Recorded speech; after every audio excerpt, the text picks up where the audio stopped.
ಓಂ ಶ್ರೀ ಗುರುಭ್ಯೋ ನಮಃ.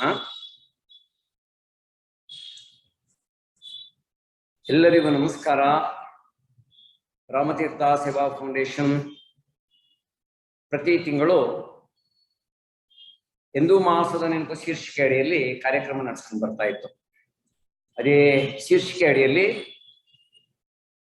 ಕಳೆದ 3 ಸಂಚಿಕೆಗಳಲ್ಲಿ ಗ್ರಂಥಗಳಲ್ಲಿ ಯೋಗ ಇನ್ ಸ್ಕ್ರಿಪ್ಚರ್ಸ್ ಬಗ್ಗೆ ನಾವೆಲ್ಲ ಕೇಳಿದ್ದೇವೆ. ಅದರ ಮುಂದುವರಿದ ಭಾಗ ಇವತ್ತು. ಅದಕ್ಕಾಗಿ ನಾವೆಲ್ಲ ಸೇರಿದ್ದೇವೆ. ನಿಮಗೆಲ್ಲರಿಗೂ ಹಾಗೂ ಇಂದಿನ ಉಪನ್ಯಾಸಕಾರರಾಗಿ ಬಂದಿರತಕ್ಕಂಥ ಶ್ರೀಯುತ ಶರತ್ HS ಅವರಿಗೆ ರಾಮತೀರ್ಥ ಸೇವಾ ಫೌಂಡೇಶನ್ ಪರವಾಗಿ ಹೃತ್ಪೂರ್ವಕವಾಗಿ ಸ್ವಾಗತಿಸ್ತೀನಿ. ಸ್ವಲ್ಪ ಗ್ಯಾಪ್ ಆಯಿತು, ಅನಿವಾರ್ಯ ಕಾರಣದಿಂದ 4ನೇ ಸಂಚಿಕೆ ಸ್ವಲ್ಪ ತಡವಾಯಿತು. ಹಾಗಾಗಿ ಮೊದಲನೇ 3 ಸಂಚಿಕೆಯಲ್ಲಿ ಏನು ನಡೀತು ಅನ್ನೋದು ನೆನಪು ಮಾಡ್ಕೊಳ್ಳೋಕ್ಕೂ ಕಷ್ಟ. ಆದರೂ ಒಂದೆರಡು ಸಂಗತಿಗಳು ನಿಮ್ಮ ಜೊತೆಗೆ ಹಂಚಿಕೊಳ್ಳುವಂತ ಪ್ರಯತ್ನ ಮಾಡ್ತೇನೆ.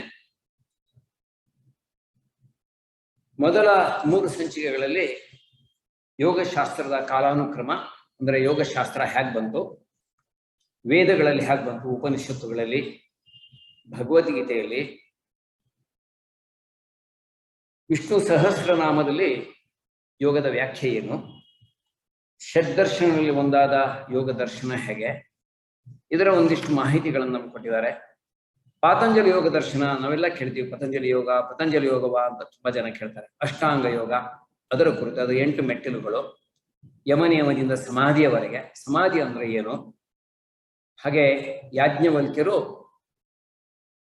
ಗಾರ್ಗಿಗೆ ಯೋಗೋಪದೇಶ ಮಾಡಿದ್ದು, ಅದರಲ್ಲಿ ಕೆಲವು ಆಸನಗಳನ್ನ ಮಾಡುವ ಕ್ರಮ, ಅದಕ್ಕೆ ಬೇಕಾದಂತಹ ವ್ಯವಸ್ಥೆ, ಯಾವ ತರ ಜಾಗ ಇರಬೇಕು, ಯಾವ ರೀತಿ ನಮ್ಮ ಮನಸ್ಸು ತಯಾರು ಮಾಡ್ಕೋಬೇಕು, ಈ ರೀತಿ ಹಲವಾರು ವಿಚಾರಗಳನ್ನ ಯಾಜ್ಞವಲ್ಕ್ಯರು ಯೋಗೋಪದೇಶವನ್ನ ಗಾರ್ಗಿಗೆ ಮಾಡಿದ ವಿಚಾರವನ್ನು ನಮ್ಮ ಜೊತೆಗೆ ಹಂಚಿಕೊಂಡಿದ್ದಾರೆ. ಹಾಗೆ ಶಂಕರ ಭಗವತ್ಪಾದರ ಅವರ ರಚಿಸಿರ್ತಕ್ಕಂಥ ಯೋಗ ತಾರಾವಳಿಯಲ್ಲಿ ಯೋಗದ ಉಲ್ಲೇಖ, ಗೋರಕ್ಷ ಸಂಹಿತೆ, ಘೇರಂಡ ಸಂಹಿತೆ, ಶಿವ ಸಂಹಿತೆಯಲ್ಲಿ, ಹಾಗೆ ಹಠಯೋಗ ಪ್ರದೀಪಿಕಾ, ಹಠಯೋಗ ರತ್ನಾವಳಿ, ಹೀಗೆ ಅನೇಕ ಗ್ರಂಥಗಳಲ್ಲಿ ಯೋಗದ ಉಲ್ಲೇಖ ಹೇಗೆ. ಆಸನಗಳು ಪಾತಂಜಲಿ ಯೋಗ ದರ್ಶನದಲ್ಲಿ ಒಂದೇ ಒಂದು ಶ್ಲೋಕದಲ್ಲಿ ಹೇಳ್ಬಿಟ್ಟಿದ್ದಾರೆ, ಸ್ಥಿರಂ ಸುಖಂ ಆಸನಂ. ಸ್ಥಿರವಾಗಿ ಸುಖವಾಗಿ ಆಸನದಲ್ಲಿ ಇರಬೇಕು ಅಂತ. ಆದರೆ ಆಸನಗಳ ಉಲ್ಲೇಖ ಏನಿಲ್ಲ. ಆದರೆ ಆ ಆಸನಗಳ ಉಲ್ಲೇಖ ಹಠಯೋಗ ಪ್ರದೀಪಿಕಾದಲ್ಲಿದೆ. ಆ ಹಠಯೋಗ ಪ್ರದೀಪಿಕಾದಲ್ಲಿ 4 ಅಧ್ಯಾಯಗಳು ಹೇಗೆ, ಇದೆಲ್ಲ ಅವರು ಪ್ರಾಯಶಃ 3ನೇ ಸಂಚಿಕೆಯಲ್ಲಿ ಹೇಳಿದ್ದು ಅಂತ ನಂಗೆ ನೆನಪು. ಸೊ ಈ ರೀತಿ ಹಲವಾರು ವಿಚಾರಗಳನ್ನ ನಮಗೆಲ್ಲರಿಗೂ ಒಂದು ಮೂಲದಿಂದ, ಕೇವಲ ಆಸನ ಮಾಡೋದು, ನಾವು ಮನೆಗೆ ಹೋಗ್ತೀವಿ, ಆಸನ ಅಂದ್ರೆ ಆರೋಗ್ಯಕ್ಕೆ, ನನ್ನ ಡಯಾಬಿಟಿಸ್ ಕಡಿಮೆ ಆಗಬೇಕು, ಬೆನ್ನು ಹೋಗಬೇಕು, ತಲೆನೋವು ಹೋಗಬೇಕು, ಈ ರೀತಿಯ ಒಂದು ಕಲ್ಪನೆ ಮಾತ್ರ ನಮಗಿದೆ. ಆದರೆ ಯೋಗದ ಅಧ್ಯಯನ ಮಾಡಬೇಕು. ಪ್ರಾಕ್ಟೀಸ್ ಮಾಡ್ತಾ ಯೋಗದ ಅಭ್ಯಾಸ ಮಾಡ್ತಾ ಯೋಗದ ಅಧ್ಯಯನದ ಜೊತೆಗೆ ಅಭ್ಯಾಸ ಮಾಡಿಬಿಟ್ರೆ ಪರಿಣಾಮಕಾರಿಯಾಗಿರುತ್ತೆ ಅಭ್ಯಾಸ. ಆ ದೃಷ್ಟಿಯಿಂದ ಈ ಸಂಚಿಕೆಗಳನ್ನು ನಾವು ವ್ಯವಸ್ಥೆ ಮಾಡಿದ್ವಿ. ಅದರಂತೆ ಇವತ್ತು 4ನೇ ಸಂಚಿಕೆ. ಈ 4ನೇ ಸಂಚಿಕೆಯಲ್ಲಿ 3ನೇ ಸಂಚಿಕೆಯನ್ನು ಕೂಡ ಒಂದು ಚೂರು ಏನು ಹೇಳಿದೆ ಅನ್ನೋದನ್ನ ಶ್ರೀಯುತ ಶರತ್ ಅವರು ಹಂಚ್ಕೋಬೇಕು.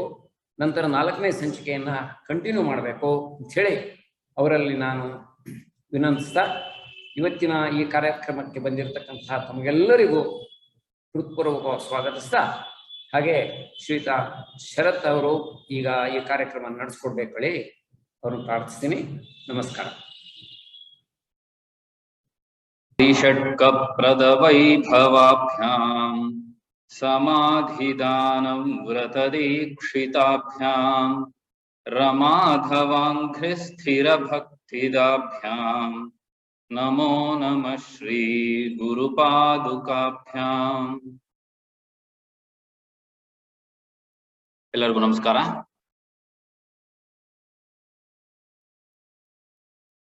ಕೆಲವು ವಾರಗಳ ಹಿಂದೆ ನಡೆದ ಈಗ ತಾನೇ ಗುರುಗಳು ಹೇಳಿದ ಹಾಗೆ ಕಳೆದ ಸೆಷನ್ ನಲ್ಲಿ ನಾವು ಸ್ವಾಮಿ ಸ್ವಾತ್ಮಾರಾಮರ ಹಠಯೋಗ ಪ್ರದೀಪಿಕಾ ಅದರ ಪರಿಚಯ ಮತ್ತು ಅದರಲ್ಲಿ ಹಠಯೋಗದ ಗುರು ಪರಂಪರೆ ಆದಿನಾಥರಿಂದ ಹಿಡಿದು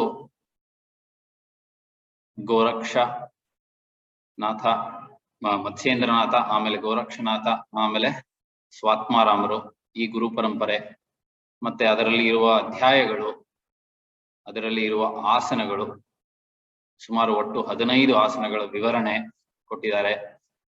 ಅದರಲ್ಲಿ 4 ಮುಖ್ಯ ಆಸನಗಳು, ಸಿದ್ಧಾಸನ, ಪದ್ಮಾಸನ, ಸಿಂಹಾಸನ ಹಾಗೂ ಭದ್ರಾಸನ, ಈ 4 ಮುಖ್ಯ ಆಸನಗಳು. ಇದರ ಬಗ್ಗೆ ತಿಳ್ಕೊಂಡ್ವಿ. ಅದರಲ್ಲೂ ಸಿದ್ಧಾಸನದ ಬಗ್ಗೆ ಅದಕ್ಕೆ ಸಂಬಂಧಪಟ್ಟ ಶ್ಲೋಕ ಮತ್ತು ಮಹತ್ವ ಅದನ್ನು ತಿಳ್ಕೊಂಡ್ವಿ. ಇವತ್ತು ಇನ್ನು ಮಿಕ್ಕ ಆಸನಗಳು, ಅದರಲ್ಲಿ ಮೊದಲಿಗೆ ಮುಖ್ಯ ಆಸನಗಳನ್ನ ನೋಡಿ ಇನ್ನಿತರ ಆಸನಗಳು ಅದರ ಬಗ್ಗೆ ನೋಡೋಣ. ಈಗ ತಾನೇ ಹೇಳಿದ ಹಾಗೆ ಮುಖ್ಯ ಆಸನಗಳಲ್ಲಿ ಸಿದ್ಧಾಸನದ ನಂತರ ಪದ್ಮಾಸನ ಎಲ್ಲರಿಗೂ ಗೊತ್ತಿರತ್ತೆ, ಮಾಡಿರ್ತೀವಿ. ಹಠಯೋಗ ಪ್ರದೀಪಕದಲ್ಲಿ ಏನಿದೆ ಅಂತ ನೋಡೋಣ. ಶ್ಲೋಕ ಈ ರೀತಿ ಇದೆ. ವಾಮೋರುಪರಿ ದಕ್ಷಿಣಂಚ ಚರಣಂ ಸಂಸ್ಥಾಪ್ಯ ವಾಮಂ ತಥಾ ದಕ್ಷೋರುಪರಿ ಪಶ್ಚಿಮೇನ ವಿಧಿನಾ ಧೃತ್ವಾ ಕರಾಭ್ಯಾಂ ದೃಢಂ ಅಂಗುಷ್ಠೌ ಹೃದಯೇ ನಿಧಾಯ ಚಿಬುಕಂ ನಾಸಾಗ್ರ್ಯಮಾಲೋಕಯೇತ್ ಏತದ್ವ್ಯಾಧಿ ವಿನಾಶಕಾರಿ ಯಮಿನಾಂ ಪದ್ಮಾಸನಂ ಪ್ರೋಚ್ಯತೆ. ಪದ್ಮಾಸನ, ಇಲ್ಲಿ ಅನೇಕ ಆಸನಗಳಲ್ಲಿ ಕೆಲವು ಶಬ್ದಗಳು ಬರುತ್ತೆ. ಅದ್ರ ಬಗ್ಗೆ ಈ ಆಸನದ ವಿವರಣೆಗೆ ಹೋಗಕ್ಕೆ ಮುಂಚೆ ಅದನ್ನ ತಿಳ್ಕೊಳ್ಳೋಣ. ನಮ್ಮ ದೇಹಕ್ಕೂ ಮತ್ತು ದಿಕ್ಕುಗಳಿಗೆಲ್ಲ ಅದಕ್ಕೂ ಹೋಲಿಕೆ ಇದೆ. ಈಗ ಒಬ್ಬ ಮನುಷ್ಯ ಪೂರ್ವಕ್ಕೆ ತಿರುಗಿ ನಿಂತರೆ ಅವನ ಮುಂಭಾಗ ಪೂರ್ವ, ಬಲಭಾಗ ದಕ್ಷಿಣ, ಹಿಂಭಾಗ ಪಶ್ಚಿಮ, ಮತ್ತೆ ಎಡಭಾಗ ಉತ್ತರ ಅಥವಾ ವಾಮ, ಉತ್ತರ ಅಥವಾ ವಾಮ ಅಂತ ಹೇಳ್ತಾರೆ. ಈಗ ಪೂರ್ವೋತ್ಥಾನಾಸನ, ಪಶ್ಚಿಮೋತ್ಥಾನಾಸನ ಇದ್ರ ಪ್ರಕಾರವೇ, ಈ ದಿಕ್ಕಿನ ಪ್ರಕಾರವೇ ಬಂದಿದೆ. ನಮ್ಮ ದೇಹಕ್ಕೆ ಆ ದಿಕ್ಕನ್ನ ಅಳವಡಿಸ್ಕೊಂಡು. ಸೊ ಈ ಶ್ಲೋಕಗಳಲ್ಲೂ ಬರುತ್ತೆ, ಅದಕ್ಕೆ ಇದರ ಉಲ್ಲೇಖ ಮಾಡಿದೆ. ಈಗ ಈ ಶ್ಲೋಕದ ವಿವರಣೆ ನೋಡೋಣ. ವಾಮೋರುಪರಿ, ಈಗ ತಾನು ಹೇಳಿದಾಗ ವಾಮ ಅಂದ್ರೆ ಎಡ, ಊರು ಅಂದ್ರೆ ತೊಡೆ. ವಾಮೋರುಪರಿ ಅಂದ್ರೆ ಎಡ ತೊಡೆಯ ಮೇಲೆ ದಕ್ಷಿಣಂಚ ಚರಣಂ ಸಂಸ್ಥಾಪ್ಯ. ದಕ್ಷಿಣ ಅಂದ್ರೆ ಈಗ ಹೇಳಿದೆ ಬಲ, ಚರಣ ಪಾದ. ಸೊ ಬಲಪಾದವನ್ನ ಎಡ ತೊಡೆಯ ಮೇಲೆ ಸಂಸ್ಥಾಪ್ಯ ಅಂದ್ರೆ ಇಟ್ಟು, ವಾಮನ್ ತಥಾ ದಕ್ಷೋರುಪರಿ, ಅದೇ ರೀತಿ ಎಡಪಾದವನ್ನು ಬಲ ತೊಡೆಯ ಮೇಲೆ ಇಟ್ಟು, ಆಮೇಲೆ ಪಶ್ಚಿಮೇನ ವಿಧಿನ ಧೃತ್ವ ಕರಾಭ್ಯಾಂ ದೃಢೌ ಅಂಗುಷ್ಠೌ. ಅಂದ್ರೆ ಪಶ್ಚಿಮ ಅಂತಂದ್ರೆ ಏನ್ ಹೇಳಿದೆ, ಹಿಂಭಾಗ ಅಂದ್ರೆ ಬೆನ್ನು. ಪಶ್ಚಿಮೇನ ವಿಧಿನ ಬೆನ್ನಿನ ಮೂಲಕ, ಕರಾಭ್ಯಾಂ ಅಂಗುಷ್ಠೌ ಧೃತ್ವ ಅಂತಂದ್ರೆ ಕೈಗಳಿಂದ, ಬೆನ್ನಿನ ಅಂದ್ರೆ ಹಿಂಭಾಗದಿಂದ ಕೈಗಳನ್ನ ತಗೊಂಡು, ಅಂಗುಷ್ಠ ಅಂದ್ರೆ ಪಾದದ ಬೆರಳುಗಳನ್ನ ಕರಗಳು ಕೈಯಿಂದ ಹಿಡಿಯಬೇಕು. ಅದಾದ ನಂತರ ಹೃದಯ ನಿಧಾಯ ಚಿಬುಕಂ, ಚಿಬುಕ ಅಂದ್ರೆ ಗಲ್ಲವನ್ನ ಹೃದಯ ಎದೆಗೆ ತಗಿಲಿಸಿ ಅಥವಾ ಒತ್ತಿ, ನಾಸಾಗ್ರ್ಯ ಮಾಲೋಕಯೇತ್, ನಾಸಾಗ್ರ ಅಂತಂದ್ರೆ ಮೂಗಿನ ತುದಿಯನ್ನ ದೃಷ್ಟಿಸಬೇಕು ಅಂತ. ಏತದ್ ವ್ಯಾಧಿ ವಿನಾಶಕಾರಿ ಯಮಿನಾಂ ಪದ್ಮಾಸನಂ ಪ್ರೋಚ್ಯತೆ. ಇದು ರೋಗ ನಿವಾರಕವಾದ ಪದ್ಮಾಸನ ಅಂತ. ಇಲ್ಲಿ ಚಿತ್ರದಲ್ಲಿ ತೋರಿಸಿದ ಹಾಗೆ ಕೈಗಳು ಪಾದವನ್ನ ಹಿಡಿದಿದೆ, ಆದರೆ ಗಲ್ಲ ಎದೆಗೆ ಒತ್ತಿಲ್ಲ. ಆ ಚಿತ್ರ ಸಿಗಲಿಲ್ಲ ನಮ್ಗೆ. ವಿವರಣೆಯ ಪ್ರಕಾರ ಅದನ್ನು ಒತ್ತಬೇಕು. ಅದಕ್ಕೆ ಜಾಲಂಧರ ಬಂಧ ಅಂತ ಹೇಳ್ತಾರೆ. ಈಗಿನ ತರಗತಿಗಳಲ್ಲಿ ನಾವು ಇದನ್ನ ಬದ್ಧ ಪದ್ಮಾಸನ ಅಂತ ಹೇಳ್ತೀವಿ. ಅದರಲ್ಲೂ ಜಾಲಂಧರ ಬಂಧ ಮಾಡೋದಿಲ್ಲ ಸಾಮಾನ್ಯ, ಬರೀ ಬದ್ಧ ಪದ್ಮಾಸನ ಮಾಡ್ತೀವಿ. ಬದ್ಧ ಪದ್ಮಾಸನ ಮಾಡಿ ಜಾಲಂಧರ ಬಂಧ ಮಾಡಿದರೆ ಅದು ಪದ್ಮಾಸನ ಅಂತ ಸ್ವಾತ್ಮಾರಾಮರು ಹೇಳ್ತಾರೆ. ಇದು ಪದ್ಮಾಸನದ ಬಗ್ಗೆ ಅವರು ಹೇಳಿದ್ರು. ಕೇವಲ ನಾವೇನು ಬರೀ ಪಾದಗಳನ್ನ ಇಡ್ತೀವಿ, ಇದರ ಪ್ರಕಾರ ಅದಿಲ್ಲ. ಬದ್ಧ ಪದ್ಮಾಸನ, ಜಾಲಂಧರ ಬಂಧದ ಜೊತೆಗೆ ಪದ್ಮಾಸನ, ಇದು ಪದ್ಮಾಸನ. ಆಮೇಲೆ ಪದ್ಮಾಸನದ್ದು ಎರಡನೇ ಪ್ರಕಾರವನ್ನು ಕೊಡ್ತಾರೆ ಸ್ವಾತ್ಮಾರಾಮರು. ಅದು ಹೀಗಿದೆ: ಉತ್ಥಾನೌ ಚರಣೌ ಕೃತ್ವಾ ಊರು ಸಂಸ್ಥೌ ಪ್ರಯತ್ನತಃ ಊರು ಮಧ್ಯೆ ತಥೋತ್ಥಾನೌ ಪಾಣಿ ಕೃತ್ವಾ ತಥೋದೃಶೌ ನಾಸಾಗ್ರೆ ವಿನ್ಯಸೇದ್ರಾಜ ದಂತಮೂಲೆ ತು ಜಿಹ್ವಯ ಉತ್ತಂಭ್ಯ ಚಿಬುಕಂ ವಕ್ಷಸ್ಯ ಉತ್ಥಾಪ್ಯ ಪವನಂ ಶನೈಃ ಇದಂ ಪದ್ಮಾಸನಂ ಪ್ರೋಕ್ತಂ ಸರ್ವವ್ಯಾಧಿ ವಿನಾಶನಂ ದುರ್ಲಭಂ ಯೇನ ಕೇನಾಪಿ ಧೀಮತಾ ಲಭ್ಯತೆ ಭುವಿ. ಮೊದಲನೆಯ ಶ್ಲೋಕದಲ್ಲಿ 3 ಶ್ಲೋಕಗಳು ಸೇರಿ ಕೊಡ್ತಾರೆ. ಮೊದಲನೆಯ ಶ್ಲೋಕದಲ್ಲಿ ಈಗ ಹೇಳಿದ ಅದೇನೆ ಸ್ವಲ್ಪ ಬೇರೆ ಬೇರೆ ಪದಗಳಲ್ಲಿ ಕೊಟ್ಟಿದ್ದಾರೆ. ಉತ್ಥಾನವು ಚರಣವು, ಮೇಲ್ಮುಖವಾದ ಪಾದಗಳನ್ನು ತೊಡೆಗಳ ಮೇಲೆ ತೊಡೆಗಳ ಮೇಲಿಟ್ಟು ಅದರ ಮಧ್ಯದಲ್ಲಿ ಕರಗಳು ಅಂದ್ರೆ ಕೈಗಳ ಹಸ್ತಗಳನ್ನ ಧ್ಯಾನ ಮುದ್ರೆಯಲ್ಲಿ ಇಟ್ಟು ಅದನ್ನ ದೃಷ್ಟಿಸುತ್ತಾ ಕುಳಿತುಕೋಬೇಕು ಅಂತ. ಇದು ಪದ್ಮಾಸನ ಅಂತ ಹೇಳ್ತಾರೆ. ಸೊ ಹಿಂದಿನ ಪ್ರಕಾರಕ್ಕಿಂತ ಈ ಪ್ರಕಾರ ಕೈಗಳು ಸ್ವಲ್ಪ ಭಿನ್ನವಾಗಿದೆ. ಬರೀ ಪಾದದ ಪದ್ಮಾಸನದ ಉಲ್ಲೇಖ ಇದೆ. ಅದಾದ ನಂತರ ನಾಸಾಗ್ರೆ ಅಂದ್ರೆ ಮೂಗಿನ ತುದಿ ನೋಡುತ್ತಾ ದಂತಮೂಲೆಯತು ಜಿಹ್ವಯ ಅಂದ್ರೆ ಜಿಹ್ವ ಅಂದ್ರೆ ನಾಲ್ಗೆಯನ್ನ ದಂತಮೂಲ ಅಂದ್ರೆ ಮೇಲಿನ ದಂತಮೂಲ ಅಂದ್ರೆ ಒಸಡಿಗೆ ಒತ್ತಬೇಕು ಅಂತ. ಆಮೇಲೆ ಮತ್ತೆ ಚಿಬುಕಂ ವಕ್ಷಃ ಅಂದ್ರೆ ವಕ್ಷಸ್ಯ ಅಂದ್ರೆ ಎದೆಯ ಭಾಗಕ್ಕೆ ಗಲ್ಲವನ್ನ ಒತ್ತಬೇಕು. ಮತ್ತೆ ಜಾಲಂಧರ ಪಥ ಬರುತ್ತೆ. ಸೊ ಅಲ್ಲಿಗೆ ಸ್ವಲ್ಪ ವ್ಯತ್ಯಾಸ ಆಯ್ತು. ಇಲ್ಲಿ ಮತ್ತೆ ಈ ಚಿತ್ರದಲ್ಲೂ ವ್ಯತ್ಯಾಸ ಇದೆ. ಕೈಗಳು ಧ್ಯಾನ ಮುದ್ರಕ್ಕೆ ಹೋಗ್ಬೇಕು, ಮತ್ತೆ ಗಲ್ಲ ಎದೆಗೆ ಹೋಗ್ಬೇಕು. ಇದು ಇನ್ನೊಂದು ಪ್ರಕಾರ ಅಂತಾರೆ. ಅಂದ್ರೆ ಬದ್ಧ ಪದ್ಮಾಸನ ಇಲ್ಲ, ಕೇವಲ ಪದ್ಮಾಸನ. ಆಮೇಲೆ ಕೊನೆ ಶ್ಲೋಕದಲ್ಲಿ 3 ಶ್ಲೋಕಗಳಲ್ಲಿ ಕೊನೆಯದರಲ್ಲಿ ಹೇಳ್ತಾರೆ ಇದಂ ಪದ್ಮಾಸನಂ ಪ್ರೋಕ್ತಂ, ಇದು ಪದ್ಮಾಸನ ಅಂತ ಹೇಳ್ತಾರೆ. ಕೊನೆಯಲ್ಲಿ ದುರ್ಲಭಂ ಏನ ಕೇನಾಪಿ ಧೀಮತಾ ಲಭ್ಯತೆ ಭುವಿ ಅಂದ್ರೆ ಈ ಭೂಮಿಯಲ್ಲಿ ಕೇವಲ ಧೀಮಂತರಿಗೆ ಮಾತ್ರ ಇದು ಸಾಧ್ಯ ಪದ್ಮಾಸನ ಅಂತ. ಅಂದ್ರೆ ಅಲ್ಲಿಗೆ ಮಾಡೋದು ಕಷ್ಟ ಅಂತ ಅರ್ಥ. ಕೆಲವು ಧೀಮಂತರಿಗೆ ಮಾತ್ರ ಸಾಧ್ಯ ಅಂತ. ಸೊ ಈಗ ಮಾಡುವವರೆಲ್ಲ ಧೀಮಂತರು ಅಂತ ಖುಷಿಯಾಗಿರ್ಬಹುದು. ಪದ್ಮಾಸನ ಯಾರ್ಯಾರಿಗೆ ಮಾಡಕ್ಕಾಗತ್ತೆ. ಇದು ಪದ್ಮಾಸನದ ಎರಡನೇ ಪ್ರಕಾರ. ಇದಾದ ನಂತರ ಅದರ ಉಪಯೋಗ, ಲಾಭ, ಮುಖ್ಯ ಆಸನ ಆದ ಮೇಲೆ ಇರಲೇಬೇಕು. ಅದರ ಮಹತ್ವ ಏನು ಅದನ್ನು ಕೊಡ್ತಾರೆ ಒಂದು ಶ್ಲೋಕದಲ್ಲಿ.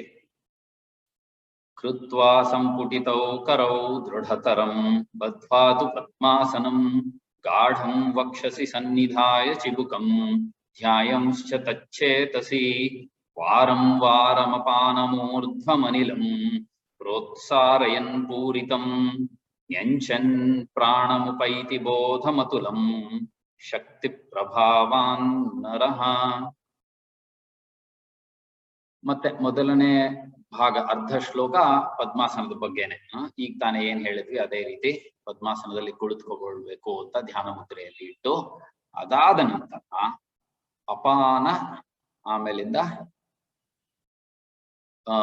ಪ್ರಾಣ. ಈ ಪ್ರಾಣ ಮತ್ತು ಅಪಾನ ಶಕ್ತಿಯನ್ನ ಸೇರಿಸಿದಾಗ ಅಲ್ಲಿ ಅದು ಸೇರಿಸಿದಾಗ ಅತುಲ ಬುದ್ಧಿ ಅಂದ್ರೆ ಹೈಯೆಸ್ಟ್ ನಾಲೆಡ್ಜ್, ಅತುಲ ಬುದ್ಧಿ ಪ್ರಾಪ್ತಿಯಾಗುತ್ತದೆ. ಇದು ಹೀಗೆ ಧೀಮಂತರು ಅಂದ್ರೆ ಅದೇ ಅರ್ಥ. ಅತುಲ ಬುದ್ಧಿ ಪ್ರಾಪ್ತಿಯಾದರು ಅಂದ್ರೆ ಧೀಮಂತರು. ಹಿಂದಿನ ಶ್ಲೋಕದಲ್ಲಿ ಹೇಳಿದ್ರು ಧೀಮಂತರಿಗೆ ಮಾತ್ರ ಸಾಧ್ಯ ಅಂತ. ಇಲ್ಲಿ ಅತುಲ ಬುದ್ಧಿ ಪ್ರಾಪ್ತಿಯಾಗತ್ತೆ ಅಂದ್ರೆ ಅವರು ಧೀಮಂತರು ಅಂತ. ಮತ್ತೆ ಈ ರೀತಿ ಕೊನೆಯ ಸಾಲಲ್ಲಿ ಏನೇ ಅಂತಾರೆ ಅಂದ್ರೆ ಅದಾದ್ಮೇಲೆ ಶಕ್ತಿ ಪ್ರಭಾವಾನ್ ನರ ಅಂದ್ರೆ ಅತುಲ ಬುದ್ಧಿಯ ಜೊತೆಗೆ ಶಕ್ತಿ ಕೂಡ ಅದರಲ್ಲಿ ಬರುತ್ತೆ ಅಂತ. ಇದಾದ್ಮೇಲೆ ಇನ್ನೂ ಒಂದು ಶ್ಲೋಕ ಮಹತ್ವದ ಬಗ್ಗೆನೆ ಇನ್ನೂ ಒಂದು ಶ್ಲೋಕ ಸೇರಿಸಿದ್ದಾರೆ.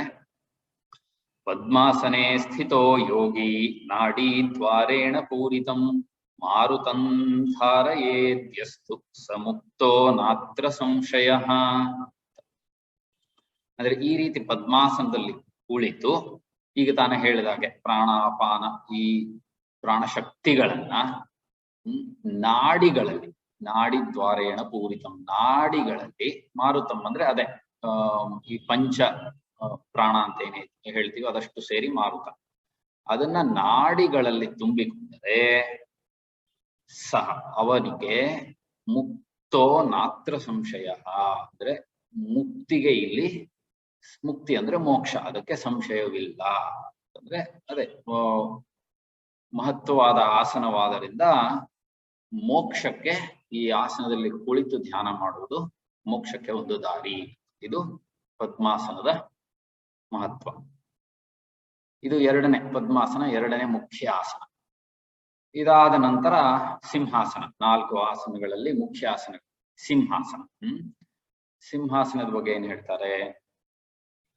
ಗುಲ್ಪೌ ಚೌರ್ಷಣಸ್ಯಾಧಃ ಸೀವನ್ಯಾಃ ಪಾರ್ಶ್ವಯೋಃ ಕ್ಷಿಪೇತ್ ದಕ್ಷಿಣೇ ಸವ್ಯಗುಲ್ಫಂತು ದಕ್ಷಗುಲ್ಫಂತು ಸವ್ಯಕೆ ಹಸ್ತೌ ತು ಜಾನ್ವೋ ಸಂಸ್ಥಾಪ್ಯ ಸ್ವಾಂಗುಲೀ ಸಂಪ್ರಸಾರ್ಯ ಚ ವ್ಯಾತ್ತವಕ್ತ್ರೋ ನಿರೀಕ್ಷೇತ ನಾಸಾಗ್ರಂ ಸುಸಮಾಹಿತಃ ಸಿಂಹಾಸನಂ ಭವೇದ್ಯೇತತ್ ಪೂಜಿತಂ ಯೋಗಿ ಪುಂಗವೈಃ ಬಂಧತ್ರಿತಯ ಸಂಧಾನಂ ಕುರುತೆ ಚಾಸನೋತ್ತಮಂ.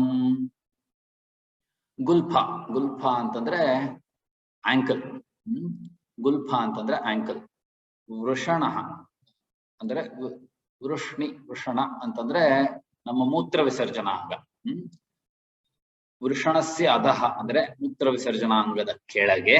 ಸೀವನ್ಯಾಹ ಅಂದ್ರೆ ಸೀವನ್ಯಾಹ ಅಂದ್ರೆ ಗುದಗುಹ್ಯ ಪೆರೀನಿಯಂ. ಸೀವನ್ಯಾಹ ಪಾರ್ಶ್ವಯೋಹೋ ಅಂದ್ರೆ ಗುದಗುಹ್ಯದ ಅಕ್ಕಪಕ್ಕ ಪಕ್ಕದಲ್ಲಿ ಏನನ್ನ ಗುಲ್ಫೌ ಅಂದ್ರೆ 2 ಆಂಕಲ್ಗಳು. ಅದನ್ನ ಮೂತ್ರ ವಿಸರ್ಜನಾಂಗದ ಕೆಳಗೆ ಗುದಗುಹ್ಯದ ಅಕ್ಕಪಕ್ಕದಲ್ಲಿ ಅಂದ್ರೆ ಎಡ ಗುಲ್ಫ ಅಥವಾ ಎಡ ಆಂಕಲ್ ಬಲಕ್ಕೆ ಮತ್ತು ಬಲ ಆಂಕಲ್ ಎಡಕ್ಕೆ, ಅದನ್ನ ಕ್ರಾಸ್ ಆಗುತ್ತದೆ. ಆ ತರ ಇಡಬೇಕು ಅಂತ ಮೊದಲನೇ ಶ್ಲೋಕ.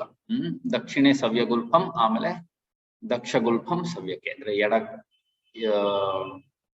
ಆಂಕಲ್ಲು ಬಲಕ್ಕೆ ಮತ್ತು ಬಲ ಆಂಕಲ್ಲು ಎಡಕ್ಕೆ ಅಂತ ಕ್ರಾಸ್ ಆಗುತ್ತೆ. ಅದಾದ ನಂತರ ಹಸ್ತವನ್ನ, ಹಸ್ತೌತು ಜಾನ್ವೋಹೋ, ಜಾನು ಅಂದ್ರೆ ಮಂಡಿ, ಹಸ್ತವನ್ನ ಮಂಡಿಯ ಮೇಲೆ ಇಟ್ಟು ಸ್ವಾಂಗುಲಿ ಸಂಪ್ರಸಾರ್ಯ, ಪ್ರಸಾರ್ಯ ಗೊತ್ತಿದೆ ನಿಮ್ಗೆ, ಪ್ರಸಾರಿತ ಪಾದೋತ್ಥಾನಾಸನ ಎಲ್ಲ ಮಾಡ್ತೀವಲ್ಲ, ಪ್ರಸಾರ್ಯ ಅಂದ್ರೆ ಬಿಡಿಸಿ ಅಂತ. ಅಂಗುಲಿ ಕೈಗಿನ ಬೆರಳುಗಳನ್ನ ಮಂಡಿಯ ಮೇಲಿಟ್ಟು ಬಿಡಿಸಿ, ಇಲ್ಲಿ ಚಿತ್ರದಲ್ಲಿ ಹೇಗಿದೆ ಹಾಗೆ. ಅದಾದ ನಂತರ ನಾಸಾಗ್ರಂ ಅಂದ್ರೆ ಮತ್ತೆ ದೃಷ್ಟಿಯನ್ನ ಮೂಗಿನ ತುದಿ, ಗಲ್ಲವನ್ನ ಎದೆಗೆ ಒತ್ತಿ ದೃಷ್ಟಿಯನ್ನ ಮೂಗಿನ ತುದಿ, ಆಮೇಲೆ ವ್ಯಾತ್ತವಕ್ತ್ರೋ ನಿರೀಕ್ಷೇತ ಅಂದ್ರೆ ಬಾಯನ್ನ ತೆರೆದು ಅಂತ. ಈ ಚಿತ್ರದಲ್ಲಿ ಹೇಗಿದೆ ಹಾಗೆ ಸಿಂಹಾಸನ. ಈ ಕೊನೆಯದಲ್ಲಿ ಬಂಧತ್ರಯಗಳು, ಅದಕ್ಕೆ ಬಂಧತ್ರಯ ಕಾರಕಗೊಳಿಸುತ್ತದೆ ಅಂತ ಈ ಆಸನ. ಅದನ್ನ ಕೊನೆ ಶ್ಲೋಕದಲ್ಲಿ ಅದರ ಮಹತ್ವದ ರೀತಿಯಲ್ಲಿ ಹೇಳಿದ್ದಾರೆ. ಇದರ ಪ್ರಕಾರ ಸಿಂಹಾಸನ ಮಾಡಿದಾಗ ನಮ್ಮ ಪೃಷ್ಠ ಸ್ವಲ್ಪ ಮೇಲೆ ಏಳತ್ತೆ, ಮಾಡುವುದು ಕಷ್ಟನೇ. ಈಗ ನಾವೇನ್ ಮಾಡ್ತೀವಿ, ಅದರಲ್ಲಿ ಸಿಂಹಾಸನ ಸ್ಥಿತಿ ಸ್ವಲ್ಪ ನಾವು ಸುಲಭ ಮಾಡ್ಕೋತೀವಿ. ಇದು ಪೂರ್ತಿ ಮೇಲೆ ಮಂಡಿಯ ಮೇಲೆ ಬಂದು ಕೈಗಳನ್ನ ನೆಲದ ಮೇಲೆ ಇಟ್ಟು ಒಂಥರ ಸಿಂಹದ ಆಕಾರದಲ್ಲೇನೆ 4 ಕಾಲುಗಳ ರೀತಿ ನಾವು ಮಾಡ್ತೀವಿ. ಆದರೆ ಹಠಯೋಗ ಪ್ರದೀಪಿಕೆಯಲ್ಲಿ ಅದರ ವಿವರಣೆ ಸ್ವಲ್ಪ ಬೇರೆ ತರ ಇದೆ. ಈಗ ನಾವು ಮಾಡುವುದು ವ್ಯತ್ಯಾಸ ಇದೆ. ಇದು ಸಿಂಹಾಸನ. ಸಿಂಹಾಸನದ ನಂತರ 4 ಮುಖ್ಯ ಆಸನಗಳಲ್ಲಿ ಕೊನೆಯದು ಭದ್ರಾಸನ. ಭದ್ರಾಸನ ನೋಡೋಣ. ಗುಲ್ಫೌ ಚ ವೃಷಣಸ್ಯಾಧ ಸೀವನ್ಯಾಃ ಪಾರ್ಶ್ವಯೋಃ ಕ್ಷಿಪೇತ್ ಸವ್ಯಗುಲ್ಫಂ ತಥಾ ಸವ್ಯೇ ದಕ್ಷಗುಲ್ಫಂ ತು ದಕ್ಷಿಣೇ. ಪಾರ್ಶ್ವಪಾದೌ ಚ ಪಾಣಿಭ್ಯಾಂ ದೃಢಂ ಬದ್ಧ್ವಾ ಸುನಿಶ್ಚಲಂ ಭದ್ರಾಸನಂ ಭವೇದ್ಯೇತತ್ ಸರ್ವವ್ಯಾಧಿ ವಿನಾಶನಂ ಗೋರಕ್ಷಾಸನಮಿತ್ಯಾಹುಃ ಇದಂ ವೈ ಸಿದ್ಧಿಯೋಗಿನಃ. ಭದ್ರಾಸನ ಇದರ ಮೊದಲನೇ ಸಾಲು ಸಿಂಹಾಸನದ ಮೊದಲನೇ ಸಾಲು ಒಂದೇ. ಗುಲ್ಫೌಚು ವೃಷಣಸ್ಯಾದಃ ಸೀವನ್ಯಾಹ ಪಾರ್ಶ್ವಯೋಃ ಕ್ಷಿಪೇತ್. ಅಂದ್ರೆ ನಮ್ಮ ಗುಲ್ಫಗಳು ಆಂಕಲ್ಗಳು ಮೂತ್ರ ವಿಸರ್ಜನಾಂಗದ ಕೆಳಗೆ ಮತ್ತು ಗುದಗುಹ್ಯ ಪೆರಿನಿಯಮಿನ ಅಕ್ಕಪಕ್ಕ. ಅದ್ರ ಎರಡನೇ ಸಾಲಲ್ಲಿ ಸ್ವಲ್ಪ ವ್ಯತ್ಯಾಸ ಆಗುತ್ತೆ. ಸವ್ಯಗುಲ್ಫಂ ತಥಾ ಸವ್ಯೇ ದಕ್ಷಗುಲ್ಫಂತು ದಕ್ಷಿಣೆ. ಅಂದ್ರೆ ಎಡ ಆಂಕಲ್ ಎಡಕ್ಕೇನೆ ಮತ್ತು ಬಲ ಆಂಕಲ್ ಬಲಕ್ಕೇನೆ. ಅಂದ್ರೆ ಎರಡು ಪಾದಗಳು ಹೀಗೆ ಬರುತ್ತೆ ಅಂತ, ಕ್ರಾಸ್ ಆಗೋದಿಲ್ಲ, ಹೀಗೆ ಬರುತ್ತೆ ಅಂತ. ಸೊ ಅದು ಒಂದು ವ್ಯತ್ಯಾಸ ನಾವು ಇಲ್ಲಿ ನೋಡಿದ್ರೆ ಈ ಚಿತ್ರದಲ್ಲಿ ಗೊತ್ತಾಗುತ್ತೆ. ಇದರಲ್ಲೂ ಹಿಮ್ಮಡಿಗಳು ಗುದಗುಹ್ಯಕ್ಕೆ ಸೇರಿರೋದ್ರಿಂದ ಪೃಷ್ಠ ಹಿಂದಿನ ಭಾಗ ಸ್ವಲ್ಪ ಮೇಲೆ ಏಳುತ್ತೆ. ಇದರಲ್ಲಿ ಎರಡನೇ ಇದರಲ್ಲಿ ಪಾರ್ಶ್ವಪಾದೌ ಚ ಪಾಣಿಭ್ಯಾಂ ದೃಢಂ ಬದ್ಧ್ವಾ ಸುನಿಶ್ಚಲಂ. ಪಾರ್ಶ್ವಪಾದವು ಅಂದ್ರೆ ಅಕ್ಕಪಕ್ಕದಲ್ಲಿರುವ ಪಾದಗಳನ್ನ ಪಾಣಿಭ್ಯಾಂ ಕೈಗಳಿಂದ ಹಿಡಿಯಬೇಕು ಅಂತ, ಪಾದಗಳನ್ನ ಕೈಗಳಿಂದ ಹಿಡಿಯಬೇಕು ಅಂತ ಕೊಟ್ಟಿದ್ದಾರೆ. ಈ ಚಿತ್ರದಲ್ಲಿ ಹಾಗಿಲ್ಲ, ಆದ್ರೆ ಪಾದವನ್ನು ಹಿಡಿಬೇಕು ಅಂತ ಕೊಟ್ಟಿದ್ದಾರೆ ಶ್ಲೋಕದಲ್ಲಿ. ಇದನ್ನ ಭದ್ರಾಸನ ಎನ್ನುತ್ತಾರೆ ಅಂತ. ಕೊನೆಯದಾಗಿ ಗೋರಕ್ಷಾಸನಮಿತ್ಯಾಹುಃ ಇದಂ ವೈ ಸಿದ್ಧಿಯೋಗಿನಃ. ಇದೇ ಆಸನವನ್ನ ಸಿದ್ಧಿ ಪಡೆದ ಯೋಗಿಗಳು ಗೋರಕ್ಷಾಸನ ಅಂತ ಕೂಡ ಕರೀತಾರೆ. ಭದ್ರಾಸನ ಹಾಗೂ ಗೋರಕ್ಷಾಸನ ಎರಡು ಒಂದೇ ಅಂತ ಹೇಳಿದ್ದಾರೆ. ಇದು ಭದ್ರಾಸನ. ನೀವು ಭದ್ರಾಸನ ಅಂತ ಈಗ ಮಾಡುವುದು ಕಷ್ಟ ಇರೋದ್ರಿಂದ ನಾವು ಮಾಡೋದಿಲ್ಲ. ಈಗ ನೀವು ಗೂಗಲ್ ನಲ್ಲಿ ಭದ್ರಾಸನ ಅಂತ ನೋಡಿದ್ರೆ ನಾವು ಈಗ ಮಾಡುವ ಬದ್ಧ ಕೋನಾಸನ, ಏನ್ ನಾವು ಬದ್ಧ ಕೋನಾಸನ ಅಂತ ಮಾಡ್ತೀವಿ ಅದೇ ಬರುತ್ತೆ ರಿಸಲ್ಟ್ ಅಲ್ಲಿ ಎಲ್ಲ. ಭದ್ರಾಸನ ಸಾಮಾನ್ಯ ಯಾರು ಕೊಟ್ಟಿರೋದಿಲ್ಲ. ಬದ್ಧ ಕೋನಾಸನವನ್ನೇ ಭದ್ರಾಸನ ಅಂತ ಕೊಟ್ಟಿರ್ತಾರೆ, ಅದು ತಪ್ಪು. ಭದ್ರಾಸನ ಮಾಡುವುದು ಇನ್ನು ಸ್ವಲ್ಪ ಕಷ್ಟ. ನಾವು ಬದ್ಧ ಕೋನಾಸನ ಮಾಡುವಾಗ ನಮ್ಮ ಹಿಮ್ಮಡಿಗಳು ಪೆರಿನಿಯಮ್ ತಗಲಿದ್ರು ಮುಂದೆ ಬರುತ್ತೆ, ಕೆಳಗೆ ಹೋಗೋದಿಲ್ಲ. ಆತರ ಮಾಡಿದಾಗ ಭದ್ರಾಸನ ಆಗುತ್ತೆ, ಅದು ಸ್ವಲ್ಪ ಕಷ್ಟನೇ. ಇದು ಭದ್ರಾಸನ. ಸೊ ಇದು 4 ಮುಖ್ಯ ಆಸನಗಳು ಹಠಯೋಗ ಪ್ರದೀಪಿಕದಲ್ಲಿ ಕೊಟ್ಟಿರುವ 4 ಮುಖ್ಯ ಆಸನಗಳು. ಇನ್ನು ಮಿಕ್ಕ ಆಸನಗಳನ್ನು ನೋಡಿ. ಸ್ವಸ್ತಿಕಾಸನ. ಸ್ವಸ್ತಿಕಾಸನ ಕೇಳಿರ್ತೀರಾ, ನಾವು ಮಾಡ್ತಾನೆ ಇರ್ತೀವಿ ಕ್ಲಾಸ್ಗಳಲ್ಲಿ. ಜಾನೂರ್ವೋರಂತರೆ ಸಮ್ಯಕ್ ಕೃತ್ವಾ ಪಾದತಲೆ ಉಭೆ ರುಜುಕಾಯ ಸಮಾಸೀನಃ ಸ್ವಸ್ತಿಕಂ ತತ್ ಪ್ರಚಕ್ಷತೆ. ಸುಲಭವಾದ ಆಸನವೇ. ಜಾನೂರ್ವೋರಂತರೆ ಸಮ್ಯಕ್ ಕೃತ್ವಾ ಪಾದತಲೆ ಉಭೆ. ಪಾದತಲೆ ಉಭೆ, ಪಾದದ ತಳವನ್ನ ಮೇಲಕ್ಕೆ ಮಾಡಿ.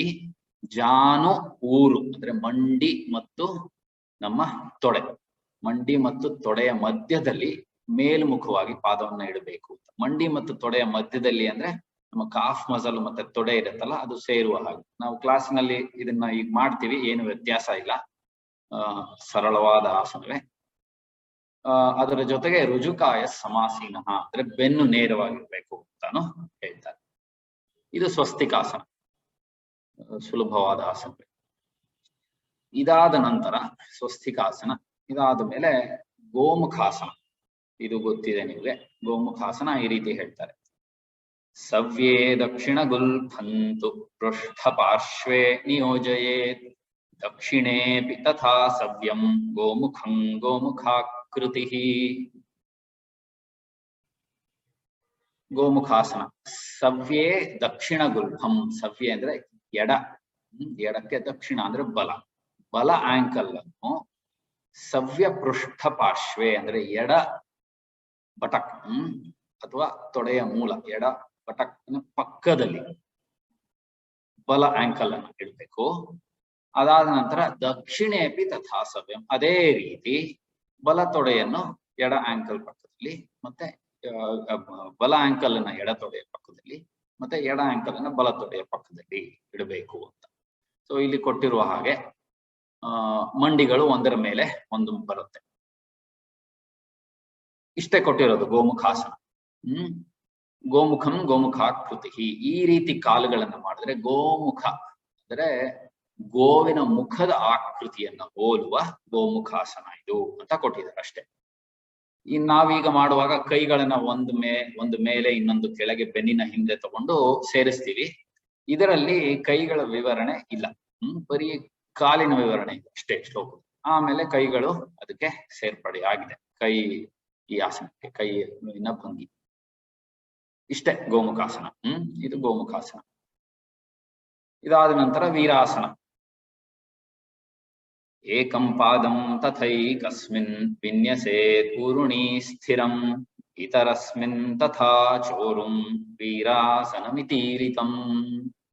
ಏಕಂ ಪಾದಂ ತಥೈಕಸ್ಮಿನ್ ಅಂತಂದ್ರೆ ಒಂದು ಪಾದವನ್ನ ಸ್ಥಿರವಾಗಿ ತಥೈಕಸ್ಮಿನ್ ಊರುಣಿ ಸ್ಥಿರಂ ವಿನ್ಯಸೇತ್ ಊರುಣಿ ಸ್ಥಿರಂ ಅಂದ್ರೆ ಊರು ಅಂದ್ರೆ ಮತ್ತೆ ತೊಡೆ, ಒಂದು ಪಾದವನ್ನ ತೊಡೆಗೆ ಸ್ಥಿರವಾಗಿ ಅಂದ್ರೆ ಒತ್ತಿ ಅದರ ಮೇಲೆ ಇಟ್ಟು, ಇತರಸ್ಮಿನ್ ತಥಾ ಚೋರುಂ ಇನ್ನೊಂದು ಪಾದವನ್ನು ಕೂಡ ಇನ್ನೊಂದು ತೊಡೆಗೆ ಅಥವಾ ಇನ್ನೊಂದು ಪಾದವನ್ನು ಕೂಡ ತೊಡೆಗೆ ಅಂತ ಅಷ್ಟೇ ಇದೆ, ತೊಡೆಗೆ ಒತ್ತಿದರೆ ವೀರಾಸನ ಮಿತೀರಿತಂ ಇದನ್ನ ವೀರಾಸನ ಎನ್ನುವರು. ಇಷ್ಟೇ ಕೊಟ್ಟಿರೋದು ವೀರಾಸನದ ಬಗ್ಗೆ. ಇಲ್ಲಿ ಪಾದವನ್ನ ತೊಡೆಗೆ ಇಟ್ಟು ಅಂತ ಹೇಳಿದ್ದಾರೆ ಹೊರತು ಯಾವ ತೊಡೆಯ ಮೇಲೋ ಅಥವಾ ತೊಡೆಯ ಕೆಳಕ್ಕೋ ಅದರ ಪಕ್ಕಕ್ಕೋ ಏನು ಇದರ ವಿವರಣೆ ಇಲ್ಲ, ಇಷ್ಟೇ ಇರೋದು ಶ್ಲೋಕದಲ್ಲಿ. ಅದರಿಂದ ಇದನ್ನ ಅರ್ಥ ಮಾಡ್ಕೊಂಡಾಗ ಭಾಷ್ಯಕಾರರು ಅವರಿಗೆ ಬೇಕಾದ ಹಾಗೆ ಇದಕ್ಕೆ ವಿವರಣೆ ಕೊಟ್ಟಿದ್ದಾರೆ. ನಾವು ಈಗ ಮಾಡುವ ವೀರಾಸನ, ವಜ್ರಾಸನ ಎಲ್ಲದೂ ಇದಕ್ಕೆ ಅಳವಡಿಸ್ಕೋಬಹುದು. ಯಾಕೆಂದ್ರೆ ತೊಡೆ ಪಾದ ಅಷ್ಟೇ ಕೊಟ್ಟಿರೋದು. ಒಂದು ಈ ನಾನು ರೆಫರ್ ಮಾಡ್ತಿರೋ ಟೆಕ್ಸ್ಟ್ ಅಲ್ಲಿ ಅವರು ಹೀಗೆ ಕೊಟ್ಟಿದ್ದಾರೆ ವೀರಾಸನದ. ಇದೂನು ಇದಕ್ಕೆ ಸರಿನೆ. ತೊಡೆಗೆ ಒಂದು ಪಾದ ಒತ್ತಿದೆ, ಇನ್ನೊಂದು ತೊಡೆಗೆ ಇನ್ನೊಂದು ಪಾದ ಒತ್ತಿದೆ. ಸೊ ಇದು ನಾವು ಈಗ ಏನು ಭಾರದ್ವಾಜಾಸನ ಪ್ರಕಾರ 2 ಮಾಡ್ತೀವಿ. ಹೀಗೆ ಕೂತು ತಿರುಗಿದ್ರೆ ಭಾರದ್ವಾಜಾಸನ ಪ್ರಕಾರ 2 ಆಗುತ್ತೆ. ಅದು ತಿರುಗಿಲ್ಲ ಇದರಲ್ಲಿ. ಇದನ್ನು ವೀರಾಸನ ಅಂತ ಹೇಳ್ಬೋದು. ಸೊ ವೀರಾಸನದ ಶ್ಲೋಕದಲ್ಲಿ ಅರ್ಥ ತುಂಬಾ ಒಂಥರ ಬ್ರಾಡ್ ಆಗಿ ಕೊಟ್ಟಿದ್ದಾರೆ. ಪಾದ ತೊಡೆ ಇರಬೇಕು ಅಂತ ಅಷ್ಟೇ ಕೊಟ್ಟಿದ್ದಾರೆ. ಬಟ್ ಈಗ ನಾವು ಮಾಡ್ತಿರೋ ವೀರಾಸನ, ವಜ್ರಾಸನ ಎಲ್ಲಾದು ಇದಕ್ಕೆ ಅಳವಡಿಸ್ಕೋಬಹುದು. ಇದು ವೀರಾಸನ. ಇದಾದ ನಂತರ ಕುಕ್ಕುಟಾಸನ. ಸ್ವಲ್ಪ ಕಷ್ಟವಾದ ಇದು, ನಮ್ಮ ಸಾಮಾನ್ಯ ಕ್ಲಾಸ್ಗಳಲ್ಲಿ ಮಾಡೋದಿಲ್ಲ. ನೋಡೋಣ. ಕುಕ್ಕುಟಾಸನ. ಪದ್ಮಾಸನಂ ತು ಸಂಸ್ಥಾಪ್ಯ ಜಾನೂರ್ವೋರಂತರೇ ಕರೌ ನಿವೇಶ್ಯ ಭೂಮೌ ಸಂಸ್ಥಾಪ್ಯ ವ್ಯೋಮಸ್ಥಂ ಕುಕ್ಕುಟಾಸನಂ. ಪದ್ಮಾಸನಂ ತು ಸಂಸ್ಥಾಪ್ಯ ಅಂದ್ರೆ ಪದ್ಮಾಸನದಲ್ಲಿ ಕುಳಿತು ಜಾನೂರ್ವೋರಂತರೇ ಕರೌ ನಿವೇಶ್ಯ ಅಂದ್ರೆ ಜಾನೂರು ತೊಡೆ ಮತ್ತು ಮಂಡಿಯ ಮಧ್ಯದಲ್ಲಿ ಕೈಗಳನ್ನ ತಗೊಂಡು ಭೂಮೌ ಸಂಸ್ಥಾಪ್ಯ ಭೂಮಿಯ ಮೇಲೆ ಇಟ್ಟು ವ್ಯೋಮಸ್ಥಂ ಅಂತಂದ್ರೆ ದೇಹವನ್ನ ಮೇಲಕ್ಕೆ, ವ್ಯೋಮ ಅಂದ್ರೆ ಆಕಾಶದ ಕಡೆಗೆ ದೇಹವನ್ನ ಎತ್ತಿದರೆ ಕುಕ್ಕುಟಾಸನಂ. ಇದು ಕುಕ್ಕುಟಾಸನ. ಕುಕ್ಕುಟ ಅಂತಂದ್ರೆ ಹುಂಜ ಆ ಆಕಾರದಲ್ಲಿ ಇರುವುದರಿಂದ ಅದರ ಹೆಸರು. ಈ ಆಸನದ ವಿವರಣೆ ಮತ್ತು ನಾವು ಈಗ ಹೇಗೆ ಮಾಡ್ತೀವೋ ಅದು ತದ್ರೂಪ ಹಾಗೆಯೇ ಇದೆ, ಏನು ವ್ಯತ್ಯಾಸ ಇಲ್ಲ. ಇದು ಕುಕ್ಕುಟಾಸನ. ಸ್ವಲ್ಪ ಕಷ್ಟವಾದ ಆಸನವೇ, ಕೈಗಳಲ್ಲಿ ಶಕ್ತಿ ಬೇಕು. ಇದಾದ ನಂತರ ಕುಕ್ಕುಟಾಸನದ ನಂತರ ಕೂರ್ಮಾಸನ. ಗುದಂ ನಿರುದ್ಧ್ಯ ಗುಲ್ಫಾಭ್ಯಾಂ ವ್ಯುತ್ಕ್ರಮೇಣ ಸಮಾಹಿತಃ ಕೂರ್ಮಾಸನಂ ಭವೇದ್ಯೇತತ್ ಇತಿ ಯೋಗವಿದೋ ವಿದುಃ. ಗುದಂ ನಿರುದ್ಧ್ಯ ಗುಲ್ಫಾಭ್ಯಾಂ ಅಂತಂದ್ರೆ ವ್ಯುತ್ಕ್ರಮೇಣ. ಗುಲ್ಫ ಅಂತಂದ್ರೆ ಆಂಕಲ್ಗಳು, ವ್ಯುತ್ಕ್ರಮೇಣ ಅಂದ್ರೆ ವಿರುದ್ಧವಾಗಿ ಅಂತ. ಆಂಕಲ್ಗಳನ್ನ ವಿರುದ್ಧವಾಗಿ ಗುದಂ ನಿರುದ್ಧ್ಯ ಅಂದ್ರೆ ನಮ್ಮ ಗುದಗುಹ್ಯ ಅಥವಾ ಗುದಭಾಗ, ಗುದಗುಹ್ಯ ಅನ್ನೋಲ್ಲ ಗುದಭಾಗನೇ ಅಂದ್ರೆ ಏನಸ್, ಅದಕ್ಕೆ ಒತ್ತಿ ಕುಳಿತರೆ ಯೋಗ ಬಲ್ಲವರು ಯೋಗವಿದೋ ವಿದುಹು ಯೋಗವನ್ನ ಬಲ್ಲವರು ಕೂರ್ಮಾಸನ ಭವೇದೀತ ಇದನ್ನ ಕೂರ್ಮಾಸನ ಎನ್ನುತ್ತಾರೆ ಅಂತ ಇಷ್ಟೇ ಕೊಟ್ಟಿರೋದು. ಗುದ ಭಾಗಕ್ಕೆ ವಿರುದ್ಧವಾಗಿ ನಮ್ಮ ಗುಲ್ಫಗಳನ್ನ ಅಂದ್ರೆ ಆಂಕಲ್ ಅಥವಾ ಹಿಮ್ಮಡಿಗಳನ್ನ ಒತ್ತಿದರೆ ಅದೇ ಕೂರ್ಮಾಸನ ಅಂತ. ಇದರ ಪ್ರಕಾರ ಹೀಗೂ ಅರ್ಥೈಸ್ಕೋಬಹುದು. ಕೂರ್ಮಾಸನ ಎರಡು ಆಂಕಲ್ಗಳು ಹೀಗೆ ಹೊರಮುಖವಾಗಿ ಪಾದವನ್ನು ಮಾಡಿ ಆ ಹಿಮ್ಮಡಿಗಳ ಮೇಲೆ ಕೂತರೆ ಆ ಪಾದಗಳು ಕೂರ್ಮದ ಪಾದಗಳ ರೀತಿಯಲ್ಲೇ ಕಾಣಿಸುತ್ತೆ. ಇದು ಕೂರ್ಮಾಸನ ಅಂತ ಇಷ್ಟೇ ಕೊಟ್ಟಿರೋದು ಈ ಶ್ಲೋಕದಲ್ಲಿ. ಇದು ಮಾಡೋದು ತುಂಬಾನೇ ಕಷ್ಟ. ಈಗ ಮಾಡುವ ಕೂರ್ಮಾಸನ ನಾವು ತುಂಬಾ ಭಿನ್ನವಾಗಿರುತ್ತೆ. ಮುಂದಕ್ಕೆ ಬಾಗಿ ಕೈಗಳನ್ನ ತಗೊಂಡು ಅದು ಕೂರ್ಮದ ರೀತಿಯಲ್ಲೇ 4 ಕಾಲುಗಳು ಬಂದು ಬೆನ್ನು ಹಾಗೆ ಬರುವ ಹಾಗೆ ಮಾಡ್ತೀವಿ ನಾವು. ಅದು ಆಮೇಲೆ ಹಾಗೆ ವ್ಯತ್ಯಾಸಗೊಂಡು ಬಂದಿದೆ. ಆದ್ರೆ ಹಠಯೋಗ ಪ್ರದೀಪಕದಲ್ಲಿ ಇಷ್ಟೇ ಕೊಟ್ಟಿರೋದು ಕೂರ್ಮಾಸನ ಬಗ್ಗೆ. ಇದಾದ ನಂತರ ಉತ್ತಾನ ಕೂರ್ಮಾಸನ. ಉತ್ತಾನ ಕೂರ್ಮಾಸನ ಈಗ ತಾನೇ ನೋಡಿದ್ವಿ. ಇದು ಸಾಮಾನ್ಯ ಕಷ್ಟವಾದ ಆಸನದಿಂದ ತುಂಬಾ ಸಾಮಾನ್ಯ ತರಗತಿಗಳಲ್ಲಿ ಮಾಡೋದು ಕಡಿಮೆ. ಉತ್ತಾನ ಅಂದ್ರೆ ಸಂಸ್ಕೃತದಲ್ಲಿ ಉತ್ತಾನ ಪದಕ್ಕೆ ತುಂಬಾ ಅರ್ಥಗಳಿದೆ. ನೇರ, ಪ್ರಸಾರಿಸಿ ಅಥವಾ ಎಳೆದು ಅಂದ್ರೆ ಸ್ಟ್ರೆಚ್ಡ್ ಅಂತ, ಮತ್ತೆ ಬೆನ್ನಿನ ಮೇಲೆ ಮಲಗಿ ಅಂತಾನು ಅರ್ಥ ಬರುತ್ತೆ. ತುಂಬಾ ಅರ್ಥಗಳಿದೆ. ಇದರಲ್ಲಿ ಉತ್ತಾನ ಅನ್ನುವ ಅರ್ಥ ಬೆನ್ನಿನ ಮೇಲೆ ಮಲಗಿ ಅಂತ ಬರುತ್ತೆ. ಉತ್ತಾನ ಕೂರ್ಮಾಸನ. ಕುಕ್ಕುಟಾಸನ ಬಂಧಸ್ಥೋ ದೌರ್ಭ್ಯಾಂ ಸಂಬಧ್ಯ ಕಂಧರಂ ಭವೇತ್ ಕೂರ್ಮವದುತ್ತಾನ ಏತದುತ್ತಾನ ಕೂರ್ಮಕಂ.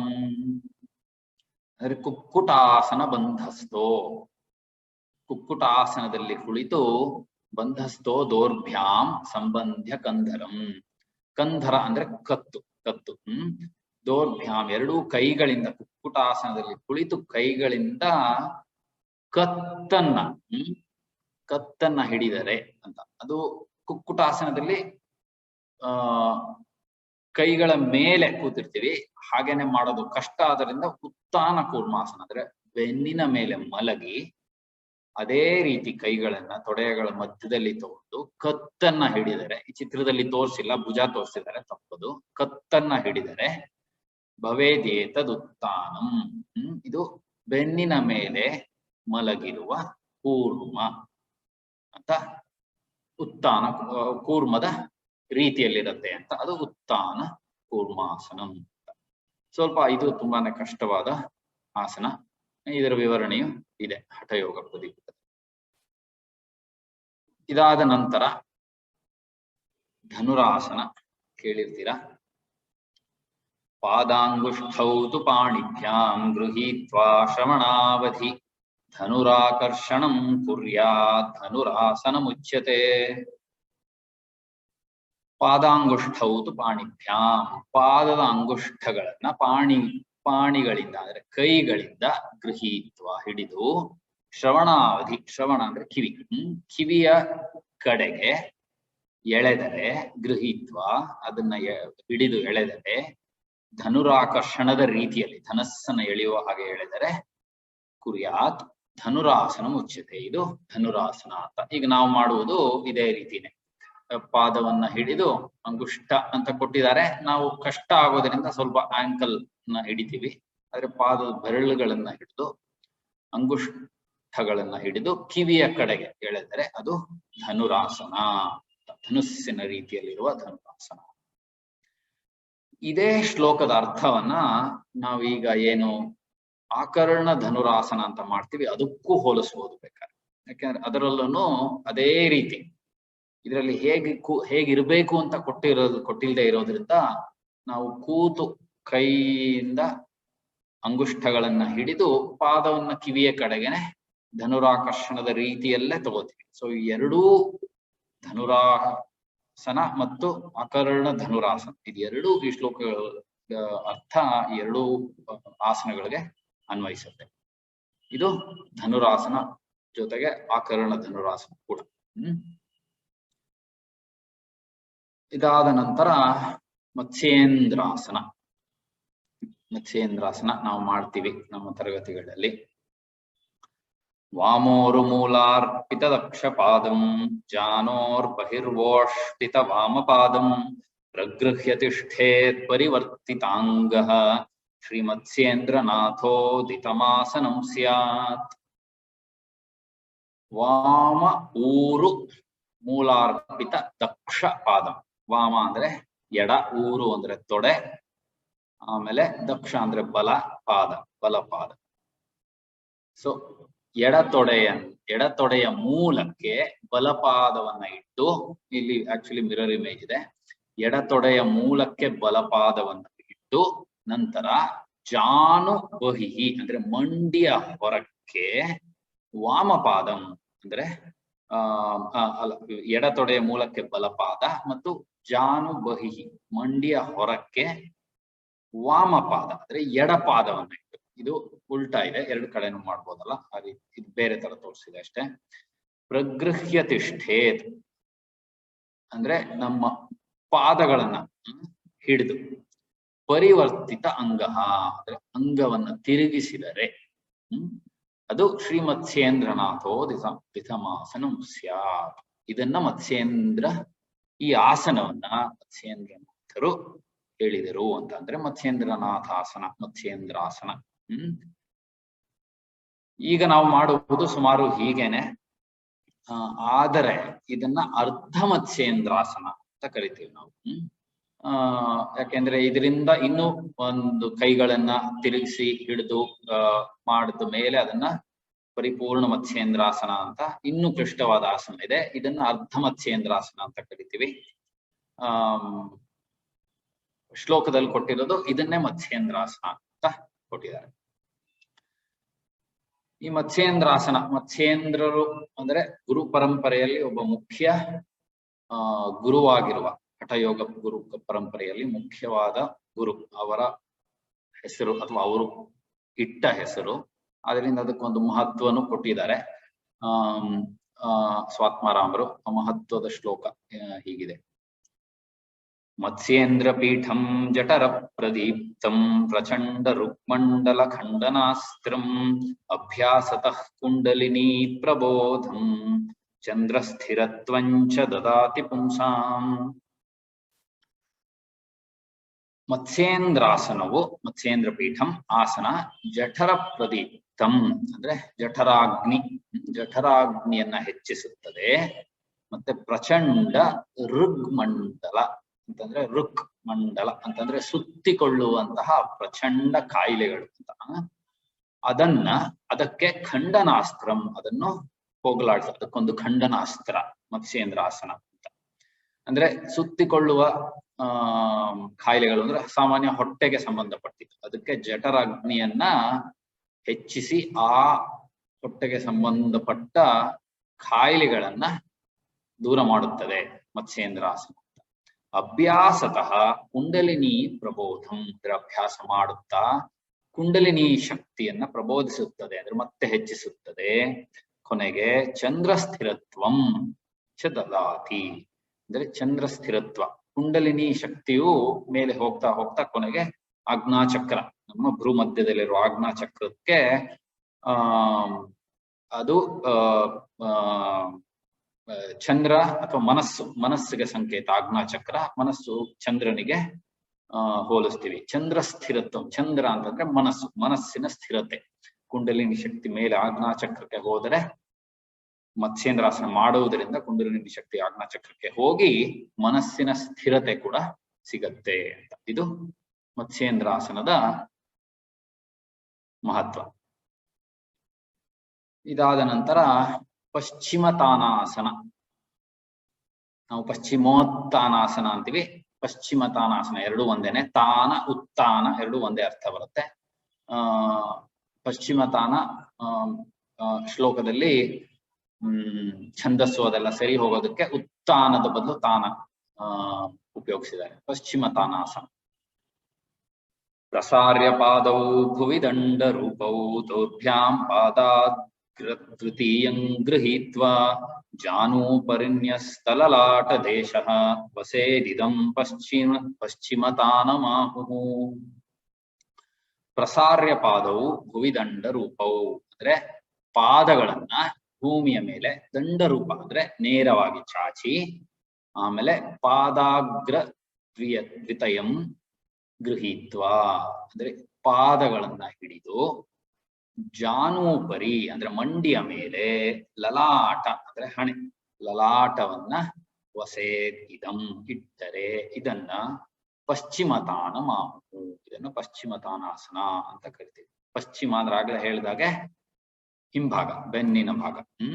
ಈಗ ನಾವು ಮಾಡುವುದು ಇದೇ ರೀತಿಯೇ ಪಶ್ಚಿಮೋತ್ತಾನಾಸನ ಅಥವಾ ಪಶ್ಚಿಮತಾನಾಸನ. ಅದರ ಮಹತ್ವ, ಪಶ್ಚಿಮತಾನಾಸನದ ಮಹತ್ವ.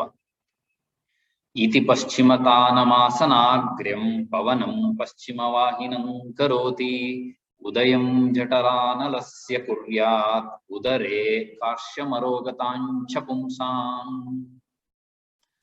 ಈ ರೀತಿ ಪಶ್ಚಿಮತಾನವನ್ನ ಅಥವಾ ಪಶ್ಚಿಮೋತ್ತಾನಾಸನವನ್ನ ಮಾಡಿದರೆ ಪವನ ಅಂದ್ರೆ ಪ್ರಾಣ ಶಕ್ತಿಯನ್ನ, ಪಶ್ಚಿಮ ಅಂದ್ರೆ ಪೂರ್ತಿ ನಮ್ಮ ಬೆನ್ನು ಅಂತಂದ್ರೆ ಏನು, ನಮ್ಮ ಸ್ಪೈನಲ್ ಕಾರ್ಡ್ ಇದೆಯಲ್ಲ ಅಥವಾ ನಮ್ಮ ನಾಡಿಗಳು, ಅದರಲ್ಲಿ ಹರಿಯುವ ಹಾಗೆ ಮಾಡುತ್ತದೆ, ಪ್ರಾಣಶಕ್ತಿಯು ಹರಿಯುತ್ತದೆ. ಅದಾದ ನಂತರ ಜಠರ ಅನಿಲ ಅಂತಂದ್ರೆ ಮತ್ತೆ ಜಠರಾಗ್ನಿಯನ್ನ ಉದಯಂ ಉದಿಸಿ ಅಥವಾ ಹೆಚ್ಚಿಸಿ, ಕುರ್ಯಾತ್ ಅಂದ್ರೆ ಮಾಡಿ, ನಂತರ ಉದರೆ ಹೊಟ್ಟೆಯ ಭಾಗವನ್ನ ಉದರೆ ಕಾಶ್ಯಂ ಅಂತಂದ್ರೆ ಹೊಟ್ಟೆಯ ಭಾಗವನ್ನ ತೆಳ್ಳಗೆ ಮಾಡುತ್ತದೆ, ತೆಳ್ಳಗೆ ಮಾಡಿ ಅರೋಗತಾಂಚ ಪುಂಸಾಂ ಅಂದ್ರೆ ರೋಗವನ್ನು ಕಡಿಮೆ ಮಾಡುತ್ತದೆ ಅಂತ. ಸಾಮಾನ್ಯ ಈ ವಿವರಣೆಗಳನ್ನೆಲ್ಲ ಕೇಳಿರ್ತೀರ ನಮ್ಮ ತರಗತಿಗಳಲ್ಲಿ, ಏನು ವ್ಯತ್ಯಾಸ ಇಲ್ಲ, ಅದೇ ರೀತಿ. ಇದು ಪಶ್ಚಿಮತಾನಾಸನ ಅಥವಾ ಪಶ್ಚಿಮೋತ್ತಾನಾಸನ. ಇದಾದ ನಂತರ ಮಯೂರಾಸನ. ಇದು ಒಂದು ಹ್ಯಾಂಡ್ ಬ್ಯಾಲೆನ್ಸಿಂಗ್ ಸ್ವಲ್ಪ ಕ್ಲಿಷ್ಟವಾದ ಆಸನ, ಕಡಿಮೆ ಮಾಡುವುದು ನಾವು ತರಗತಿಗಳಲ್ಲಿ. ಧರಾಮವಷ್ಟಭ್ಯ ಕರದ್ವಯೇನ ತತ್ಕೂರ್ಪರಸ್ಥಾಪಿತನಾಭಿಪಾರ್ಶ್ವಃ ಉಚ್ಚಾಸನೋ ದಂಡವದುತ್ಥಿತಃ ಖೇ ಮಯೂರಮೇತತ್ ಪ್ರವದಂತಿ ಪೀಠಂ. ಧರಾಂ ಅವಷ್ಟಭ್ಯ ಕರದ್ವಯೇನ ಅಂದ್ರೆ ಧರ ಅಂತಂದ್ರೆ ನೆಲದ ಮೇಲೆ, ಕರ ದ್ವಯ ಎರಡೂ ಹಸ್ತಗಳನ್ನ ಇಟ್ಟು, ಕೂರ್ಪರ ಅಂದ್ರೆ ಎಲ್ಬೋ, ಕೂರ್ಪರ ನಾಭಿ ಪಾರ್ಶ್ವ ಅಂದ್ರೆ ನಮ್ಮ ನಾಭಿಯ ಪಾರ್ಶ್ವ ಅಂದ್ರೆ ಪಕ್ಕದಲ್ಲಿ, ಕೂರ್ಪರ ಅಂದ್ರೆ ಎಲ್ಬೋಗಳನ್ನ ಇಟ್ಟು, ಹಸ್ತಗಳು ನೆಲದ ಮೇಲೆ, ಎಲ್ಬೋಗಳು ನಾಭಿಯ ಪಕ್ಕದಲ್ಲಿ.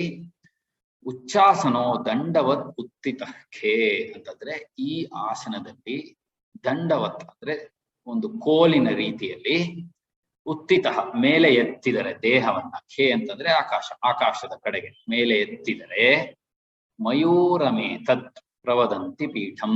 ಮಯೂರ ಅಂತಂದ್ರೆ ನವಿಲು, ಈ ನವಿಲಿನ ರೀತಿಯಲ್ಲಿ ಈ ಆಸನ, ನವಿಲಿನ ಹೆಸರಿನ ಈ ಆಸನ.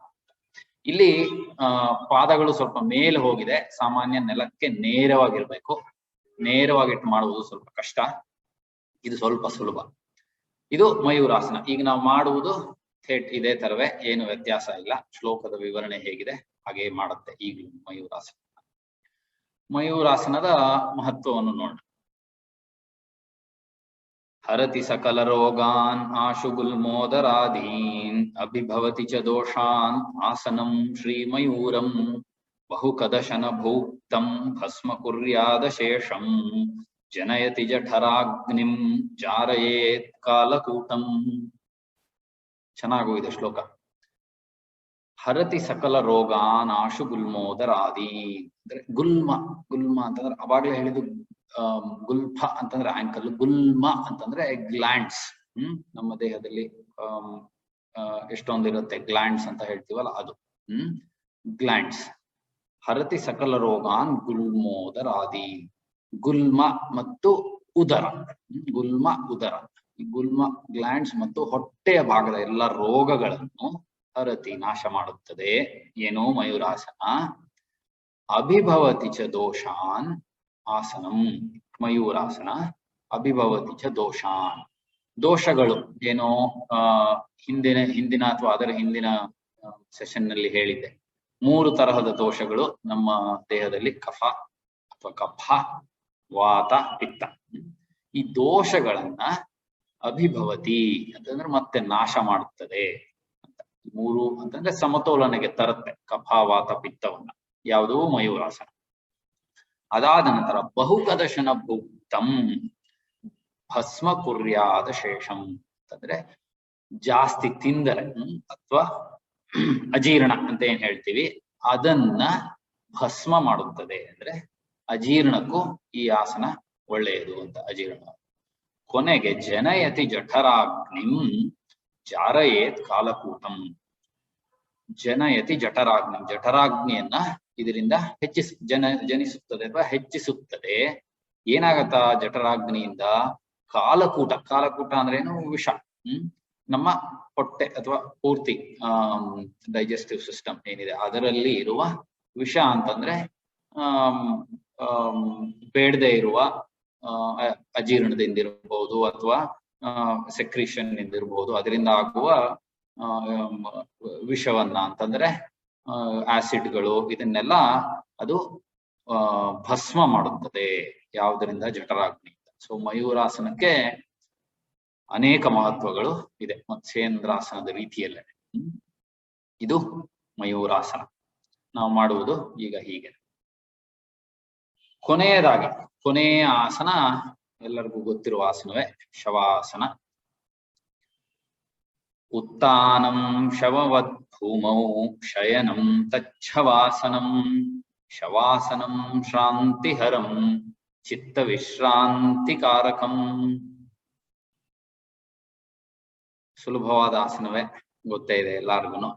ಶವವದ್ ಅಂತಂದ್ರೆ ಶವದ ರೀತಿಯಲ್ಲಿ. ಉತ್ಥಾನ ಅಂದ್ರೆ ಆಗ್ಲೇ ಹೇಳಿದೆ, ಉತ್ಥಾನ ಕೂರ್ಮಾಸನದಲ್ಲೂ ಉತ್ಥಾನ ಅಂದ್ರೆ ಬೆನ್ನಿನ ಮೇಲೆ ಮಲಗುವುದು ಅಂತ ಅರ್ಥ ಆಗುತ್ತೆ.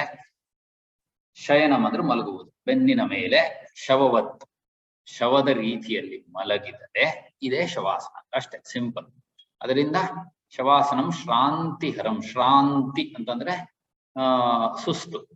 ಶ್ರಾಂತಿ ಹರಂ ಅಂದ್ರೆ ದೇಹದ ಶಾಂತಿಯನ್ನ ಕಡಿಮೆ ಮಾಡಿ. ಚಿತ್ತ ವಿಶ್ರಾಂತಿ. ವಿಶ್ರಾಂತಿ ಅಂದ್ರೆ ಶಾಂತಿಯ ವಿರುದ್ಧ. ಚಿತ್ತ ಅಂತಂದ್ರೆ ಮನಸ್ಸು. ಮನಸ್ಸಿಗೆ ವಿಶ್ರಾಂತಿಯನ್ನ ಅಂತಂದ್ರೆ ದೇಹ ಮತ್ತು ಮನಸ್ಸಿನ ಸುಸ್ತನ್ನ ಹೋಗಲಾಡಿಸುತ್ತದೆ, ಅದಕ್ಕೆ ಕಾರಕವಾಗುತ್ತದೆ. ಸಿಂಪಲ್ ಆಸನ. ಸಾಮಾನ್ಯವಾಗಿ ನಮ್ಮ ಆಸನದ ತರಗತಿಗಳ ಕೊನೆಯಲ್ಲಿ ಕಡ್ಡಾಯವಾಗಿ ಮಾಡುವ ಆಸನ ಶವಾಸನ. ಇಲ್ಲಿಗೆ ಸ್ವಾಮಿ ಸ್ವಾತ್ಮಾರಾಮರ ಹಠಯೋಗ ಪ್ರದೀಪಿಕದಲ್ಲಿ ಬರುವ 15 ಆಸನಗಳ ವಿವರಣೆಯು ಮುಗಿಯುತ್ತೆ. ಹಿಂದೆ ಹೇಳಿದಾಗ 15 ಆಸನಗಳು. ಕೆಲವಕ್ಕೆ ಅದರ ಮಹತ್ವ ಏನು ಅಂತ ಕೊಟ್ಟಿದ್ದಾರೆ ವಿವರಣೆಯ ಜೊತೆಗೆ, ಕೆಲವುದಕ್ಕೆ ಕೊಟ್ಟಿಲ್ಲ. ಅನೇಕ ಆಸನಗಳು ನಾವು ಈಗ ಮಾಡುವ ಆಸನಗಳು ಹೇಗೋ ಹಾಗೇ ಇದೆ. ಸುಮಾರು 800 ವರ್ಷಗಳ ಹಿಂದೆ ಬರೆದಿರುವ ಈ ಗ್ರಂಥದಲ್ಲಿ ಏನಿದೆಯೋ ನಾವು ಈಗಲೂ ಅದನ್ನೇ ಮಾಡ್ಕೊಂಡು ಹೋಗ್ತಾ ಇದ್ದೀವಿ. ಕೆಲವು ವ್ಯತ್ಯಾಸಗಳು ಆಗಿದೆ, ಅನೇಕ ಆಸನಗಳು ಸೇರ್ಪಡೆಯಾಗಿದೆ ಈ 800 ವರ್ಷಗಳಲ್ಲಿ. ಇಲ್ಲಿಗೆ ಆಸನಗಳು. ಆಸನದ ನಂತರ ಶವಾಸನ ಇದು. ಆಸನದ ನಂತರ ಏನ್ ಮಾಡ್ಬೇಕು? ಇದೇ ಅಧ್ಯಾಯದ ಮುಗಿಸುವ ಮುಂಚೆ ಸ್ವಾತ್ಮಾರಾಮರು ಅದನ್ನು ಕೊಟ್ಟಿದ್ದಾರೆ. ಏವಮಾಸನ ಬಂಧೇಶು ಯೋಗೀಂದ್ರೋ ವಿಗತಶ್ರಮಃ ಅಭ್ಯಾಸೇ ನಾಡಿಕಾ ಶುದ್ಧಿಂ ಮುದ್ರಾದಿ ಪವನ ಕ್ರಿಯಾಂ. ಯೋಗಿಗಳು ಈ ರೀತಿ ತಿಳಿಸಿದ ಆಸನಗಳನ್ನು ಮಾಡಿ ದೈಹಿಕ ಶ್ರಮ, ಕೊನೆಗೆ ಶವಾಸನದಲ್ಲಿ ಹೇಳಿದ ಹಾಗೆ ದೈಹಿಕ ಶ್ರಮದಿಂದ ಮುಕ್ತರಾಗಿ ಅನಂತರ ನಾಡಿ ಶುದ್ಧಿ, ಮುದ್ರಾ ಹಾಗೂ ಪ್ರಾಣಾಯಾಮವನ್ನು ಅಭ್ಯಾಸ ಮಾಡಬೇಕು ಅಂತ ಹೇಳಿದ್ದಾರೆ. ಸೊ ಅಲ್ಲಿಗೆ ಯೋಗ ಸೂತ್ರದಲ್ಲಿ ಬಂದಿರುವ ಮೆಟ್ಟಿಲುಗಳ ಪ್ರಕಾರವೇ ಆಸನದ ನಂತರ ಪ್ರಾಣಾಯಾಮ. ಇವರು ಅದನ್ನೇ ಹೇಳಿದ್ದಾರೆ. ಆಸನದ ನಂತರ ನಾಡಿ ಶುದ್ಧಿ ಅಂತಂದ್ರೆ ಅದನ್ನು ಪ್ರಾಣಾಯಾಮಕ್ಕೆ ಸೇರುತ್ತೆ. ಪ್ರಾಣಾಯಾಮದಲ್ಲೇ ಮುದ್ರೆಗಳು ಇರುತ್ತೆ. ಸೊ ಇದನ್ನ 3 ಸೇರಿದ್ರೆ ಪ್ರಾಣಾಯಾಮವೇ. ಅದನ್ನ ಅಭ್ಯಾಸ ಮಾಡಬೇಕು ಅಂತ ಹೇಳಿದ್ದಾರೆ. ಇಲ್ಲಿಗೆ ಹಠಯೋಗ ಪ್ರದೀಪಿಕೆಯ ಮೊದಲನೇ ಅಧ್ಯಾಯ ಆಸನಗಳ ವಿವರಣೆ ಮುಗಿಯುತ್ತೆ. ಮುಂದೆ ಕಾಲಾವಕಾಶವಾದಾಗ ಮಿಕ್ಕ ಅಧ್ಯಾಯಗಳಲ್ಲಿ ಬರುವ ಪ್ರಾಣಾಯಾಮ, ಕ್ರಿಯೆ, ಮುದ್ರೆ ಇದರ ಬಗ್ಗೆ ನೋಡೋಣ. ಈಗ ಏನಾದರೂ ಪ್ರಶ್ನೆಗಳಿದ್ರೆ ಕೇಳಬಹುದು. ಪ್ರಶ್ನೆಗಳಿಗೆ ಮುಂಚೆ ನಾನು ಇಲ್ಲಿಯವರೆಗೆ ಹಂಚಿಕೊಂಡ ವಿಷಯಗಳಿಗೆ ಕಾರಣರಾದವರೆಲ್ಲ ಎಲ್ಲರೂ ಅಥವಾ ಎಲ್ಲವುದನ್ನು ಇಲ್ಲ, ಒಂದು ಮುಖ್ಯವಾಗಿರುವವರು ಎಲ್ಲವುದು. ಮೊದಲಿಗೆ ನನ್ನ ಯೋಗ ವಿದ್ಯೆಯನ್ನು ಕಲಿಸಿದ ನನ್ನ ಗುರುಗಳು, ಈಗ ತಾನೇ ಕರ್ನಾಟಕ ರಾಜ್ಯೋತ್ಸವ ಪ್ರಶಸ್ತಿ ಪುರಸ್ಕೃತರಾದ ಶ್ರೀ ರಾಘವೇಂದ್ರ ಶೆಣೈಯವರು, ಸಂಸ್ಕೃತವನ್ನ ಅಲ್ಪ ಮಟ್ಟಿಗೆ ತಿಳಿಯುವಂತೆ ಮಾಡಿದ ನನ್ನ ತಾಯಿ ಶ್ರೀಮತಿ ಸುಮಿತ್ರಾ ಸತೀಶ್, ಹಾಗೂ ಸ್ವಾಮಿ ಮುಕ್ತಿ ಬೋಧಾನಂದ ಇವರ ಹಠಯೋಗ ಪ್ರದೀಪಿಕಾ ಪುಸ್ತಕ ಮುಖ್ಯವಾಗಿ ಇದರ ಜೊತೆಗೆ ಇಂಟರ್ನೆಟ್, ಗೂಗಲ್, ಅಫ್ಕೋರ್ಸ್ ರೆಫರೆನ್ಸಸ್ ಅಂದ್ರೆ ಇದೇನೆ. ಏನಾದ್ರು ಪ್ರಶ್ನೆಗಳಿದ್ರೆ ಕೇಳಬಹುದು.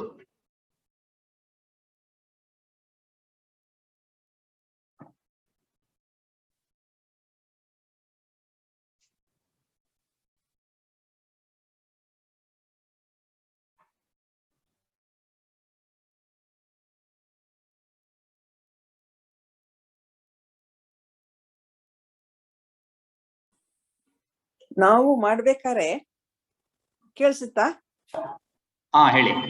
ನಾವು ಮಾಡ್ಬೇಕಾರೆ ಯಾವುದು ಇಷ್ಟೊಂದು ಪರ್ಫೆಕ್ಟ್ ಆಗಿ ಮಾಡಲ್ವಲ್ಲ, ಅದರಿಂದ ತೊಂದರೆನಾ ಅಥವಾ ಆದಷ್ಟು ಎಷ್ಟೆಷ್ಟೋ ಬೆನಿಫಿಟ್, ಕಡಿಮೆ ಅಮೌಂಟ್ ಅಲ್ಲಿ ಬೆನಿಫಿಟ್ ಬರುತ್ತಾ, ಹೇಗೆ?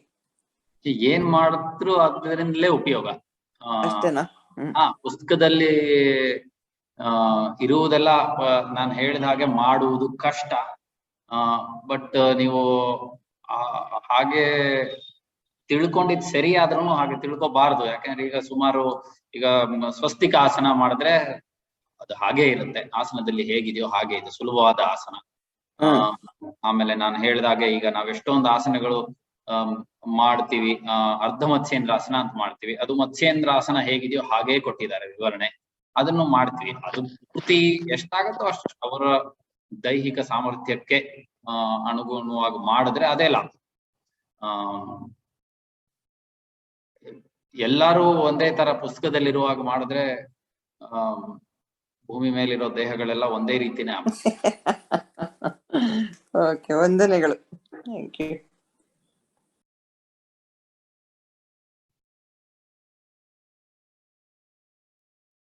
ಇನ್ನೊಂದು 2 ನಿಮಿಷ 3 ನಿಮಿಷ ಏನಾದ್ರು ಪ್ರಶ್ನೆಗಳಿದ್ರೆ ಕೇಳ್ಬಹುದು.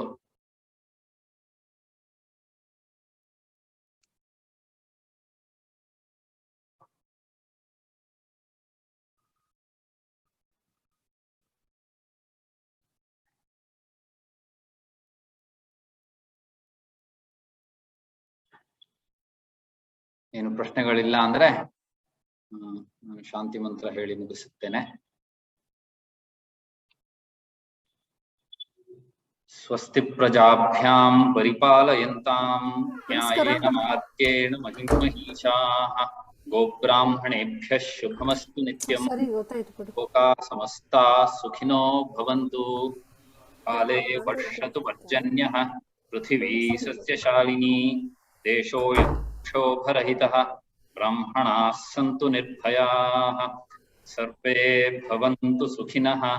ಸರ್ವೇ ಸಂತು ನಿರಾಮಯಾಃ. ಸರ್ವೇ ಭದ್ರಾಣಿ ಪಶ್ಯಂತು. ಮಾ ಕಶ್ಚಿತ್ ದುಃಖಭಾಗ್ ಭವೇತ್. ಓಂ ಶಾಂತಿ ಶಾಂತಿ ಶಾಂತಿ. ಇವತ್ತಿನ ಈ ಎಲ್ಲ ಆಸನಗಳಲ್ಲಿ ಶ್ಲೋಕ ಸಹಿತ, ವಿವರಣೆ ಸಹಿತ, ಚಿತ್ರ ಸಹಿತ, ಲಾಭ ಸಹಿತ ಏನೇನಿದೆ ಹಠಯೋಗ ಪ್ರದೀಪಿಕಾದಲ್ಲಿ ಅಂತ ಹೇಳಿ ಶ್ರೀಯುತ ಶರತ್ ಅವರು ತುಂಬಾ ಸೊಗಸಾಗಿ, ಅಷ್ಟೇ ಅಲ್ಲ ಒಂಥರ ಇನ್ಸ್ಪೈರಿಂಗ್ ಸೊ ಒಂದು ಉಚ್ಚ ಕಂಠದಿಂದ ಬಹಳ ಒಂದು ಸಂಗೀತದ ಕಂಠ ಅವ್ರದ್ದು. ಆ ಶ್ಲೋಕವನ್ನೆಲ್ಲ ತುಂಬಾ ಚೆನ್ನಾಗಿ ಮನಮುಟ್ಟು ಅಂತ ಹೇಳಿದ್ದಾರೆ. ಅವರಿಗೆ ವೈಯಕ್ತಿಕವಾಗಿ ನಾನು ಆಭಾರಿಯಾಗಿದ್ದೇನೆ. ರಾಮತೀರ್ಥ ಸೇವಾ ಫೌಂಡೇಶನ್ ಪರವಾಗಿ ಅವರಿಗೆ ನಾನು ಅನಂತ ಧನ್ಯವಾದಗಳನ್ನು ತಿಳಿಸ್ತೀನಿ. ಹೀಗೆ ಈ ಥರ ಅಧ್ಯಯನವನ್ನು ಇನ್ನೂ ಹೆಚ್ಚು ಮಾಡಿ ಸಮಾಜಕ್ಕೆ ಹೆಚ್ಚೆಚ್ಚು ಕೊಡಲಿ. ಮುಂಬರುವ ದಿನಗಳಲ್ಲಿ ನಾನು ಆ ನಿರೀಕ್ಷೆಯಲ್ಲಿ ಇದ್ದೇನೆ ಮತ್ತು ಅವನಿಗೆ ಅದೇ ರೀತಿಯಲ್ಲಿ ನಾನು ಶುಭವನ್ನು ಕೋರ್ತಾ ಇವತ್ತಿನ ಈ ಕಾರ್ಯಕ್ರಮಕ್ಕೆ ಬಂದಿರತಕ್ಕಂತಹ ತಮಗೆಲ್ಲರಿಗೂ ರಾಮತೀರ್ಥ ಸೇವಾ ಫೌಂಡೇಶನ್ ಪರವಾಗಿ ಧನ್ಯವಾದವನ್ನು ತಿಳಿಸ್ತಾ ಇವತ್ತಿನ ಈ ಕಾರ್ಯಕ್ರಮಕ್ಕೆ ಪರೋಕ್ಷವಾಗಿ ಮತ್ತು ನಮಗೆ ಕಾಣದೆ ಹಿಂದೆ ಕೆಲಸ ಮಾಡಿರ್ತಕ್ಕಂತಹ ಮೀಡಿಯಾ ಶ್ರೀ ಮಧುಕ ಕೆಲವರಿದ್ದಾರೆ, ಅವರೆಲ್ಲರಿಗೂ ನಾನು ಈ ಸಂದರ್ಭದಲ್ಲಿ ನೆನೆಸ್ಕೊಳ್ತಾ ಇವತ್ತಿನ ಈ ಕಾರ್ಯಕ್ರಮ ಮುಗಿಸ್ತೀನಿ. ನಮಗೇನಾದ್ರೂ ಈ ತರ ಆಸನಗಳ ಕುರಿತು ಏನಾದರೂ ಮಾಹಿತಿ ಬೇಕೋ ಅಥವಾ ಏನಾದರೂ ಪ್ರಶ್ನೆಗಳಿದ್ರೆ ವೈಯಕ್ತಿಕವಾಗಿ ಶರತ್ಗೋ ಅಥವಾ ನನಗೂ ಕೇಳಬಹುದು ಅಂತ ಹೇಳ್ತಾ ಇವತ್ತಿನ ಈ ಕಾರ್ಯಕ್ರಮನ ಮುಗಿಸ್ತೀನಿ. ನಮಸ್ಕಾರ, ಶುಭವಾಗಲಿ, ಧನ್ಯವಾದ.